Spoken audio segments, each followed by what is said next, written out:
I'm going to be reading Stamped, Racism, Antiracism, and You by Jason Reynolds and Ibram X. Kendi. Chapter 1. The Story of the World's First Racist. Before we begin, let's get something straight. This is not a history book. I repeat, this is not a history book, at least not like the ones you're used to reading in school, the ones that feel more like a list of dates. Well, there will be some, with an occasional war here and there, a declaration, definitely got to mention that, and Constitution, that too, a court case or two, and of course the paragraphs that's read during Black History Month, Harriet, Rosa, Martin. That isn't this. This isn't a history book, or at least it's not that kind of history book. Instead, what this is a book that contains history. A history directly connected to our lives as we live them, right this minute. This is a present book, a book about the here and now, a book that hopefully will help us better understand why we are where we are as Americans, specifically as our identity pertains to race. The R word, which for many of us still feels rated R, or can be matched only with another R word, run. But don't. Let's all just take a deep breath. Inhale, hold it, exhale, and breathe out. R-A-C-E. See? Not so bad, except for the fact that race has been a strange and persistent poison in American history, which I'm sure you already know. I'm also sure that depending upon where you are and where you've grown up, your experiences with it, or at least the moment in which you recognize it, may vary. Some may believe race isn't an issue anymore, that it's a thing of the past, old tales of bad times. Others may be certain that race is like an alligator, a dinosaur that never went extinct but instead evolved.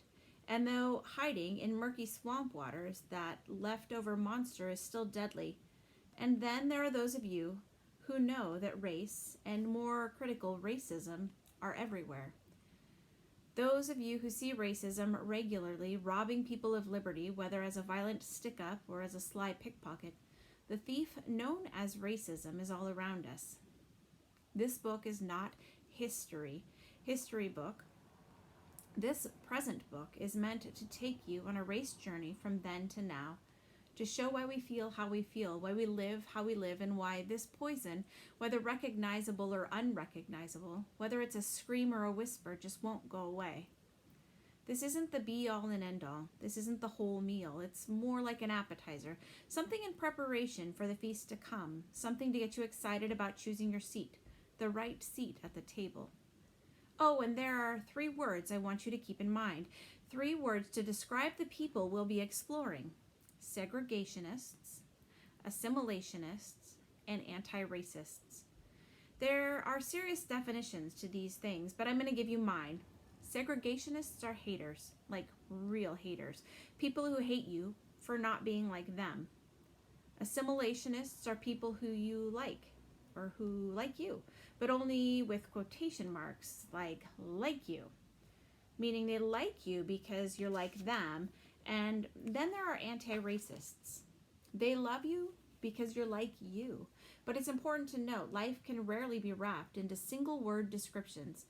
It isn't neat and perfectly shaped, so sometimes over the course of a lifetime, and even over the course of a day, people can take on and act out ideas represented by more than one of these 3 identities. They can be both, and. Just keep this in mind as we explore these folks. And actually, these aren't just the words we'll be using to describe the people in this book. They're also the words we'll be using to describe you. And me. All of us. So where do we start?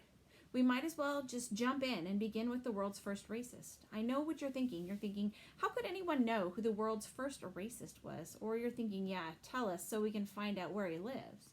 Well, he's dead. Been dead for 600 years, thankfully. And before I tell you about him, I have to give you a little context. Europe.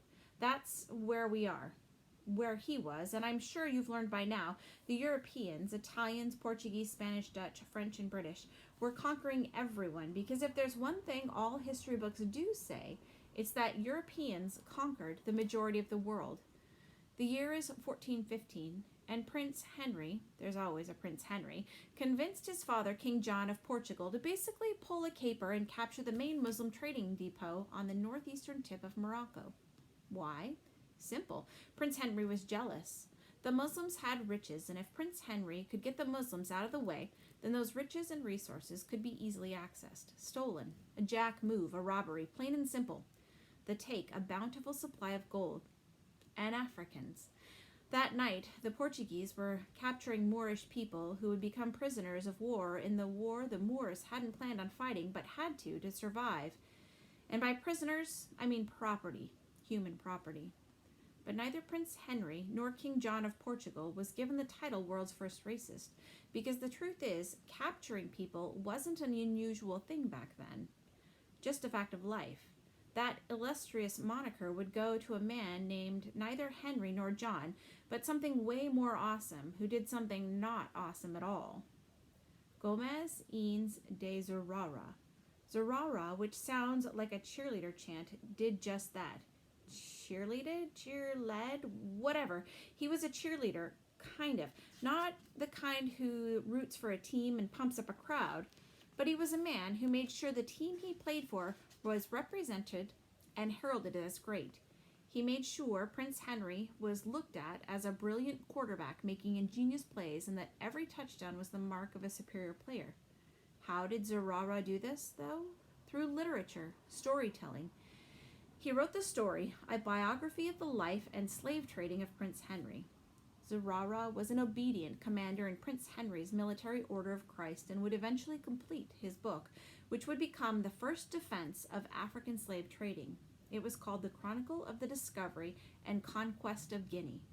In it, Zurara bragged about the Portuguese being early in bringing enslaved Africans from the Western Sahara Cape, and spoke about owning humans as if they were exclusive pairs of sneakers. Again, this was common, but he upped the brag by also explaining what made Portugal different from the European neighbors in terms of slave trading. The Portuguese now saw enslaving people as missionary work, a mission from God to help civilize and Christianize the African savages. At least that's what Zurara claimed. And the reason this was a one-up on his competitors, the Spanish and Italians, was because they were still enslaving Eastern Europeans, as in white people, not called white people back then. Zurara's ace, his trick shot, was that the Portuguese had enslaved Africans, of all shades, by the way, supposedly for the purpose of saving their wretched souls. Zurara made Prince Henry out to be some kind of youth minister canvassing the streets doing community work, when what Prince Henry really was more of a gangster, more of a shakedown man, a kidnapper getting a commission for bringing the king captives. Prince Henry's cut, like a finder's fee, 185 slaves equaling money, though it was always framed as noble, thanks to Zurara, who had also paid for his pen. Seems like Zurara was just a liar, right? A fiction writer? So what makes him the world's first racist? Well, Zurara was the first person to write about and defend black human ownership, and this single document began the recorded history of anti-black racist ideas. You know how the kings are always attached to where they rule, like King John of Portugal? Well, if Gomez Ines de Zurara was the king of anything, which he wasn't, he would have been King Gomez of racism. Zurara's book, The Chronicle of the Discovery and Conquest of Guinea, was a hit. And you know what hits do? They spread, like a pop song that everyone claims to hate, but everyone knows the words to. And then suddenly no one hates the song anymore, and instead it becomes an anthem. Zurara's book became an anthem, a song sung all across Europe as the primary source of knowledge on unknown Africa and African peoples for the original slave traders and enslavers in Spain, Holland, France, and England. Zurara depicted Africans as savage animals that needed taming. This depiction over time would even begin to convince some African people that they were inferior, like Al-Sahan ibn Muhammad al-Wazan al-Fasi, a well-educated Moroccan who was on a diplomatic journey along the Mediterranean Sea when he was captured and enslaved. He was eventually freed by Pope Leo X, who converted him to Christianity, renamed him Johannes Leo. He later became known as Leo Africanus, or Leo the African, and possibly commissioned him to write a survey of Africa. And in that survey, Africanus echoed Zurawa's sentiments of Africa's own people. He said they were hypersexual savages, making him the first known African racist. When I was growing up, he called this drinking the Kool-Aid or selling out. Either way, Zurawa's documentation of the racist idea that Africans needed slavery in order to be fed and taught Jesus, and that it was all ordained by God, began to seep in and stick to the European cultural psyche. And a few hundred years later, the idea would eventually reach America.